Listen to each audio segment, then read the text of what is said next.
Welcome to episode 4 of Social Anxiety Life. And in this episode, we're going to be discussing a range of social events and specifically talking about how we might feel before the event and when the event actually happens, and then maybe how we feel afterwards. And I think this episode in particular comes to the crux of why we decided to do this podcast in the first place. So Sarah, would you like to start us off? Yeah, so when I was thinking about anxiety and social anxiety, one of the first things I thought about is when you make maybe a new friend or you get into a relationship and you have those situations where you're meeting their friends or their family. And I think that can be quite a tricky and quite anxiety inducing situation. So for example, you're in a new relationship and you're meeting a group of your partner's friends, or you've made a new friend and they want to introduce you to their current friends. And that's very much an anxiety inducing thing for me, especially if it's a big group. Now, some people might think big group means like 20 people. For me, big group can be 4 or 5 people. If I don't know any of those people, that is quite challenging. And in terms of what I feel beforehand, we have spoken a bit about this, but I definitely have a lot of overthinking. So if I know the event is happening next week, I won't just be thinking about it that day. I'll probably be thinking about it for the whole week leading up, and just worrying about how it's going to go. You know, are they going to like me? Am I going to have enough to say? Am I going to be interesting enough? Those are kind of the thoughts that go through my head, and then the physical anxiety normally kicks in on the day that I'm actually doing it. When the physical anxiety kicks in, how does it sort of manifest itself physically with you? For me, I just get quite a little bit panicky in that I can sometimes feel my heart going quite quickly. Sometimes I'll feel a little bit shaky. I feel a little bit unwell sometimes if it's really bad, a bit of a headache. You know, I'm not saying it's like that every time I'm in a social situation at all, but I think when it's at its worst, those are the kind of symptoms that I experience. And I remember the first few times I experienced those when I was younger, it was quite scary really, because I didn't really understand what it was. I just knew I felt unwell. I knew I felt a bit shaky. I didn't feel particularly comfortable, and obviously as time went on I realised what it was and why I was having those symptoms. I think when I was younger, and I'm thinking in my 20s and my 30s, and actually probably even before that, I think I learnt to mask things quite well. So I'd go to the pub, I would go to birthdays, I would go to other social events, but I'd find it difficult, but I'd go and I'd try my best. But I knew that I stood out. I felt fear of like people were watching me, people were judging what I was doing, even if I wasn't saying very much, which happened quite a lot. That I listened to the conversation, and I'm trying to sort of like check in with what people are saying, and it's almost over processing what people are saying and then picking your moment to go in. And I also had a situation with an ex's partner, my ex-partner's family. I remember when I met them for the first time, I knew it was coming and I'd agreed to it because my partner at that time had met my parents, and that appeared to go okay. But I remember when I met their parents, we were all going out to dinner, and I remember my partner picking me up from the station, and we were almost there, and I said, no, stop, I need to stop, I need a moment. And they said, like, what's the matter? I said, I feel really, really nervous, like my heart was beating fast. And I said, I just need to get out and I just need to go out and have a little walk. Walk around. Oh, shall I come with you? I said, no, leave me on my own for a bit. He said, oh no, I'll wait here, because luckily he pulled into a car park near the pub. Right. On his call. We didn't go to the pub. Yeah. But yeah, I just needed a walk, and then actually we ended up did going into the pub, but not Right. having anything, and just sort of like having that moment just to sit and rest. Are you okay now? Yep. Um, it still felt very awkward during it because you've got someone that I knew for probably it was less than a year, Yeah. and obviously he knew his parents for a long time, and I just found it very difficult because you're being introduced as the partner, Yeah. and it's the person that they've chosen to be with, and yet the pet it almost feels like you're being um, not interrogated, but they're just sussing you out, Yeah. and it's trying Yeah. to you obviously want to give your best impression, and if you're coming across as anxious or whatever, I mean, I still remember it very, very clearly how difficult it was, Yeah. but I did it. Yeah, I think it's you feel like the outsider that's coming in, don't you? And as you said, you want to make a good impression. You want them to like you because it's important. But as you said, I don't think people always understand quite how much of your energy things like that take. Because we were saying, we talk about how you feel afterwards and during. I know during those types of social situations, 9 times out of 10, they go really well. Actually, they're fine. A lot of the things I've worried about end up not happening. But after those types of events, I can feel really tired. I mean, I find it quite draining. Yeah, it's almost the effort that you've put in or masking over your true self. All of that creates a lot of energy, and then you come home, you feel absolutely exhausted, Yeah. and it's almost then you need a day afterwards to recover. Yeah. Yeah. Recover from it. I was just thinking that, in essence, I think there's three sorts of people when it comes to social anxiety. So, there's some people who don't understand it at all. Yeah. So, if you've been invited to, say, a social event like a wedding, christening, or a party or celebration, there's people who invite you, and there's sort of an expectation that you go, and you feel as though you can't say no to it. Yeah. There's people who have an inkling or some knowledge about who you are, and they'll sometimes ask like quite curious questions about it, which I think is good because it shows some understanding and some empathy there. And then quite rarely, there's very few people that I know who really get it. Yeah. So I can think of one particular event that I was invited to. The invitation came through on my phone, and I knew straight away that person had sent me this because they really wanted me to be there.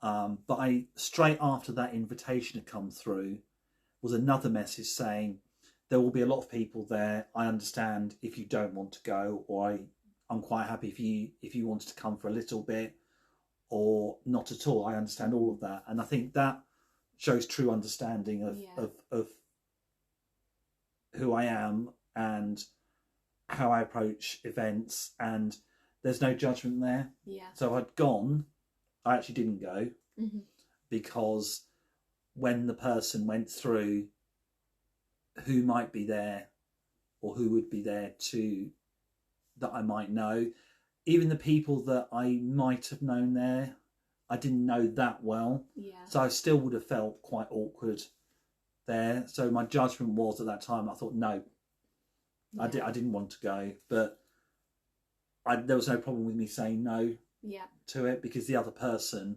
had a really deep understanding of why I didn't want to go. Yeah.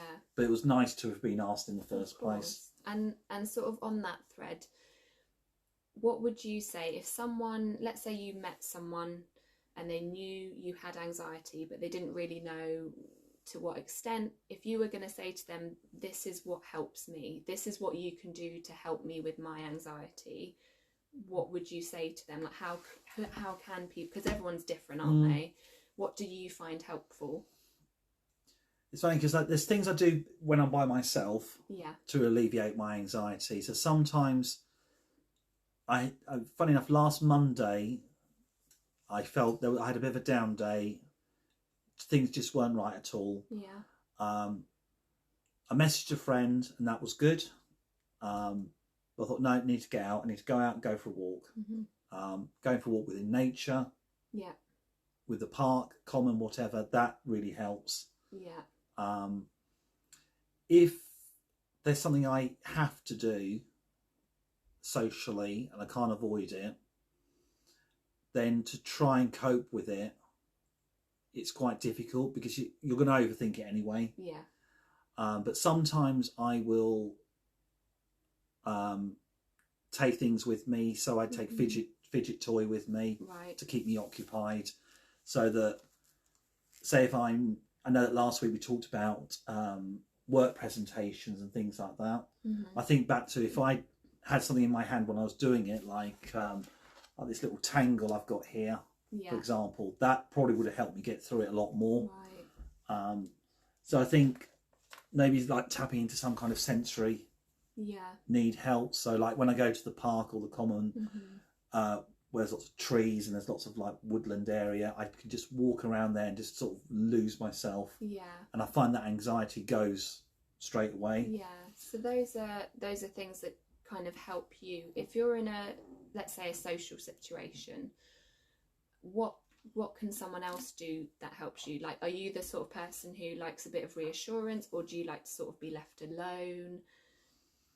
I think if it got to the point where I feel really, really, really anxious, and I've gone to the event and I'm there, I've sussed everything out, and I'm still not feeling right at all, I think the worst thing that someone can do is touch. I don't find touch particularly reassuring. I do from certain people, certain trusted people that do it, and but that's, even with those people, it's taken a while for that to happen.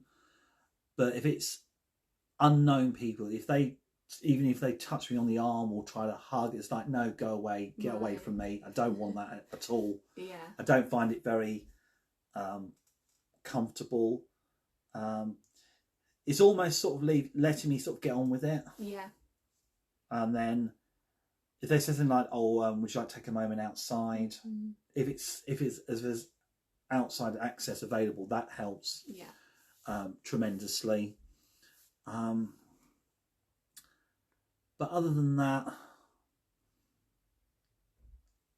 you sort of try and push yourself through it. In a way.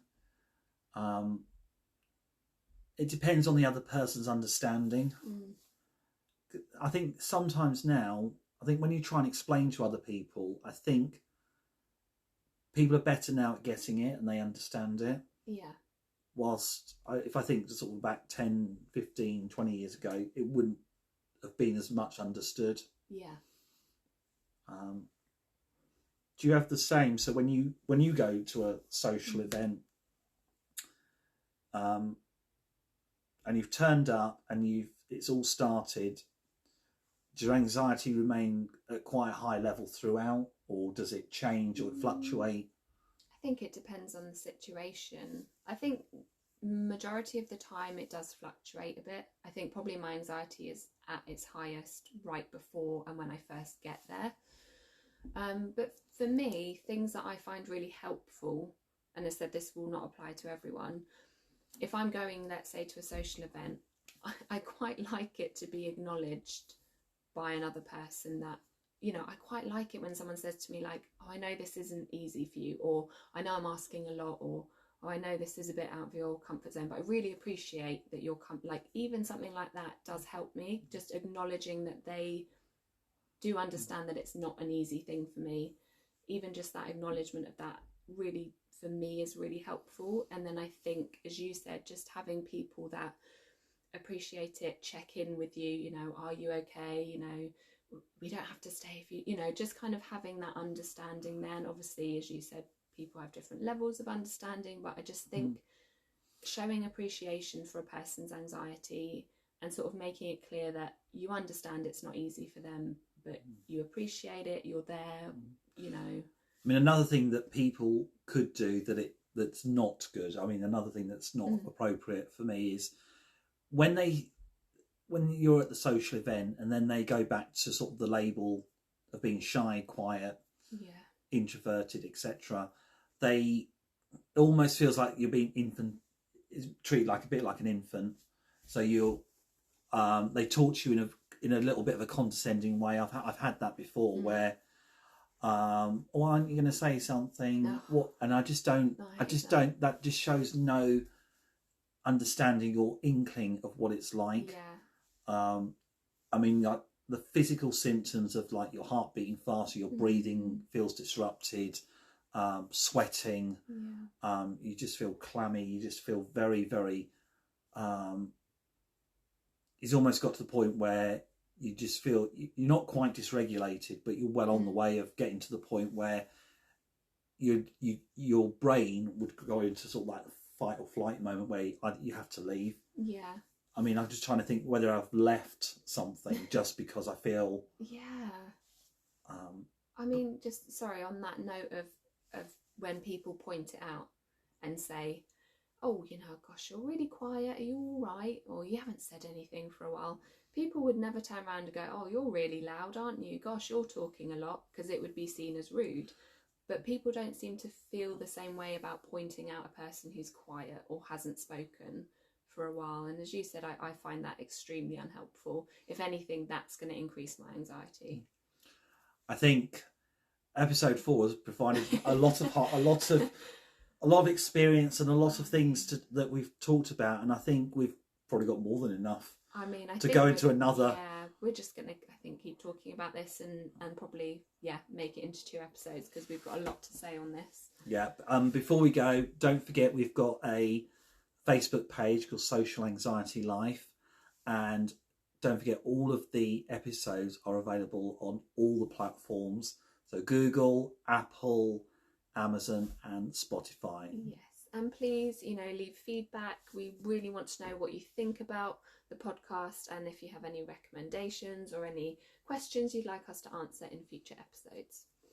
We'll see you again soon for episode 5. Bye.